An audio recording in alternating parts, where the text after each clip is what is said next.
कई लोग कहते हैं गुरुजी हम जब भगवान शंकर का मंत्र जाप करते हैं, शिव नाम लेते हैं, शिव जी का स्मरण करते हैं, शिव नाम का स्मरण करते हैं, भगवान शंकर की विरल भक्ति को धारण करते हैं या शिव नाम को हम ग्रहण करते हैं, तो हम जब भगवान शंकर के मंत्र को या शिव के नाम को जब हम जपते हैं, शिव नाम को जब हम लेते हैं, तो क्या वो देव अधिदेव महादेव तक हमारा लिया गया नाम पहुंच जाता है?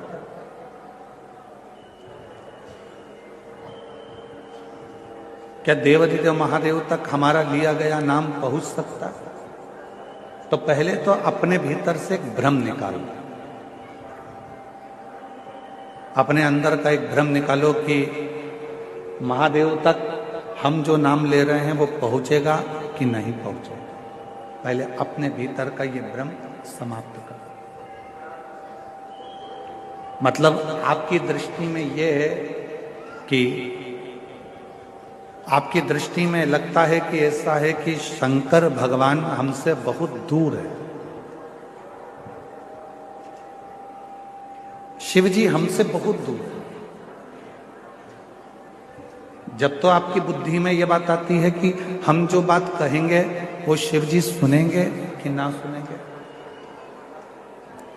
हम जो मंत्र बोलेंगे,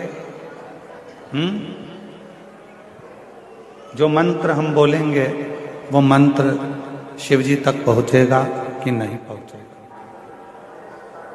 हम जो मंत्र का स्मरण करेंगे वो देवाधिदेव महादेव तक पहुंचेगा कि नहीं पहुंचेगा। आपके भीतर यदि ये विचार चलता है तो मतलब आप ये विचार कर रहे हैं कि शंकर जी हमसे बहुत दूर है।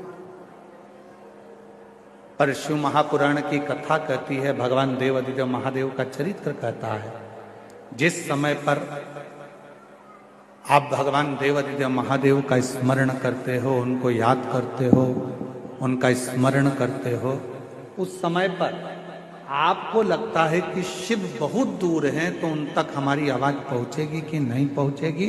पर शिव कथा कहती है आपके मुख से जैसे ही भगवान शंकर को याद किया जाता है, शिव का नाम लिया जाता है, शिव का स्मरण किया जाता है, उस समय पर भगवान देव अधिदेव महादेव आपके नजदीक में खड़े होकर उस उच्चारण को श्रवण करते हैं।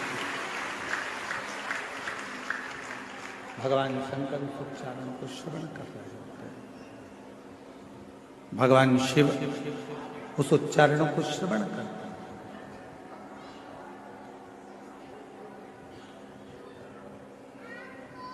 आवाज किन तक पहुंचना चाहिए? जो दूर है, जो करीब में है उन तक आवाज पहुंचाने की जरूरत ही नहीं पड़ती, वो हमारे अक्षरों को, हमारे शब्दों को देखकर भी समझ सकते। ब्रह्मा जी ब्रह्मलोक में, भगवान विष्णु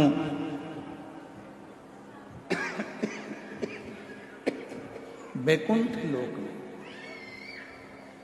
इंद्र लोक में, पर मेरा देव अधिदेव महादेव, मेरे भगवान शंकर, मेरे ओघड़दानी, मेरे शिव इसी मृत्यु लोक में। अब ब्रह्मा जी को यदि आपको कुछ कहना है तो भले तुमको तेज बोलना पड़ सकता है, भगवान विष्णु जी को अगर कुछ कहना है तो हो सकता है कि आपको तेज बोलना पड़ सकता है, पर यदि आपको भगवान शंकर से कुछ कहना है तो आपको तेज बोलने की जरूरत ही नहीं पड़ती, वो आपके पास में कंकर शंकर के रूप में विराजमान होकर उस बात को श्रवण करते हैं।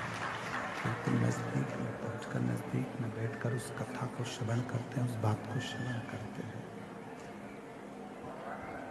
आपके नजदीक में खड़े होते हैं, नजदीक में बैठते हैं और वो कथा को सुनते हैं।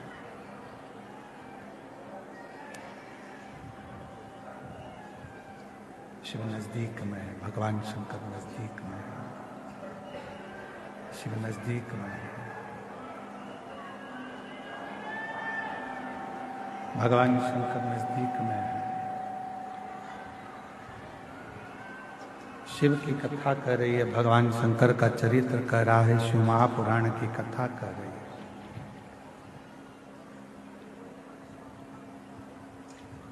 ध्यान नहीं रहा, इससे तो अच्छा रामायणी कुटी वाले महाराज जी के यहाँ का साउंड था, उन्हीं को लेकर आ जाते।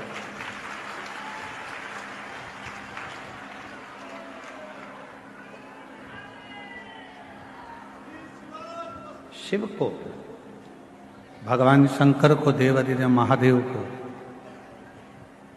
बहुत दूर ढूंढने की जरूरत नहीं। ये कल भी कथा में कहा था, आज भी कथा में कह रहा हूं, अभी भी कथा में कर, बहुत जाने की जरूरत नहीं पड़ती। शंकर को ढूंढने के लिए बहुत दूर, शिव को ढूंढने के लिए बहुत दूर जाने के लिए जरूरत नहीं पड़ा।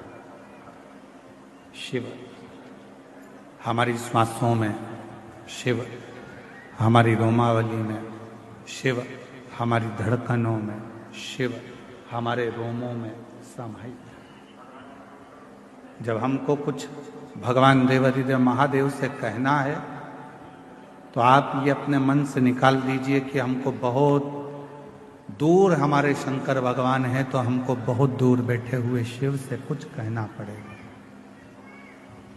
कुछ कहना पड़ेगा नहीं, शिव से कहना एकदम सरल है। भगवान शंकर से कहना एकदम सरल है। शिव तुम्हारे नजदीक में, शंकर भगवान तुम्हारे करीब में, बिल्कुल नजदीक।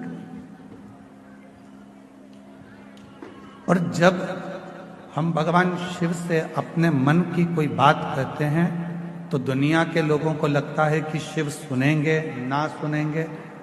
शिव पुराण कहती है कि जैसे ही तुम बोलो नहीं तो भी तुम्हारे हृदय में अगर कोई भाव आता है जल चढ़ाते समय, तो शंकर भगवान तुम्हारे मन के भावों को भी पढ़ लेते हैं, सुन लेते हैं, स्वीकार कर लेते हैं।